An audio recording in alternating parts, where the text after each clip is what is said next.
Free agents, Ben and Reed, cheeseheadtalk.com. As you can see, no Reed beside me today because he's far, far away, about 1,000 miles or whatever, 800. I don't even know how far. Durham, North Carolina. If you're so interested, you can Google it and figure out how far it is from Madison. But that's where Reed is. He's on the Cheddar line with us because we don't skip a beat. And neither apparently do Brewer fans. 45,000 plus turnout for opening day on Monday. Actually, almost 46,000. Second largest crowd in Miller Park history for a beautiful day in Milwaukee. Roof open for the first time on opening day. Everything was perfect. Everything was glorious. Everybody was pumped up. And then the Brewers went 5-3 loss to Colorado. Of course, did they really go, or is it just baseball? They hit a lot of line drives. They made some mistakes. So did the Rockies. It was a fun game to watch. And the Brewers lost, and they're 0-1, and there's 161 friggin' games to go. Hey, Reed. Well, I got nothing left now. I mean, that's pretty much everything I was going to say. So I guess I'll take a look around the league. Yeah, let's do that. Jason Hayward hit a home run. That was exciting. Pujols went yard a couple times. Mark Burley made a crazy play through his legs. That's the Reed Roberts Major League Baseball wrap-up. I appreciate it. You're welcome. We're all updated now. Yep. It is probably the opening day that has the most pageantry. I know people are always excited for football. I get it. But baseball has the opening day festivities and, sort of this rite of passage, this springtime, even though it sometimes starts in March, which is a joke, and the length of the season is a joke, but that's for other times. But it's also the most overrated opening product in all of sports. And that's saying something considering the NBA and the NHL because you just have so many games to go. And the first month of the season is the most overrated month as well, by far, because you have so many games to play and so much can happen, and it's so long. It's too long. But again, that's the system we have. And, if Brewer fans are freaking out in any manner, only the weirdest ones are because it's one game and they didn't play all that bad.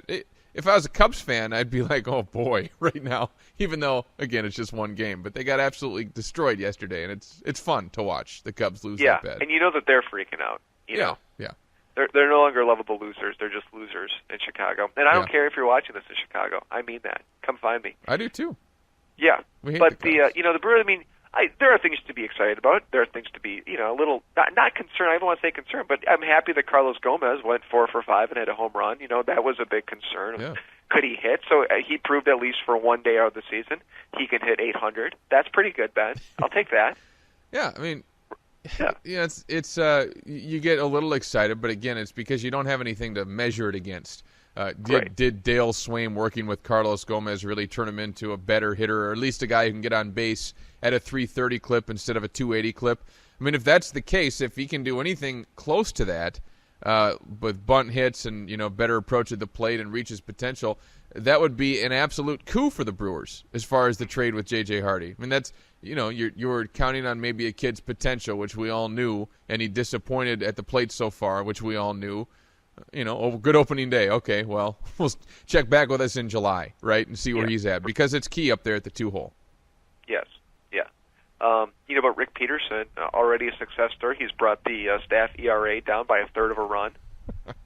So that's good. Already paying dividends there. Yes. The Brewers, of course, managed to pop out of a bases loaded potential situation there, or advantage in the 6th inning.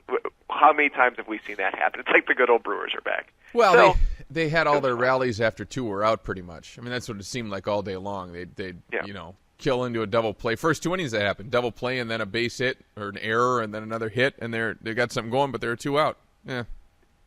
Yeah. That's now, tough. again, I didn't watch the game, Ben, because I have a job. But I don't understand. I mean, you could go to a bar and get the MLB package. How could you not make the effort? It's opening day, Reed. Yes, it is the most important Brewers game in the last 10 years. But somehow, some way, I wasn't able to catch it. I'm sorry about that. Right. But reading my article in JS Online and seeing some highlights here on SportsCenter this morning, I think I'm caught up. Well, I posted the Michael Hunt article from JS Online that says, "Come off the ledge, Brewer fans." I hope he was being sarcastic there, because I really don't think a lot of Brewer fans are on the edge. It's a good Rockies team. They lost 5-3. Okay, I mean, go get them tonight. That's baseball. I mean, this team is good for. I'm going to say this. I really believe, because they are better than they were last year with what they did in the offseason. I truly believe that, at least pitching wise was a huge problem.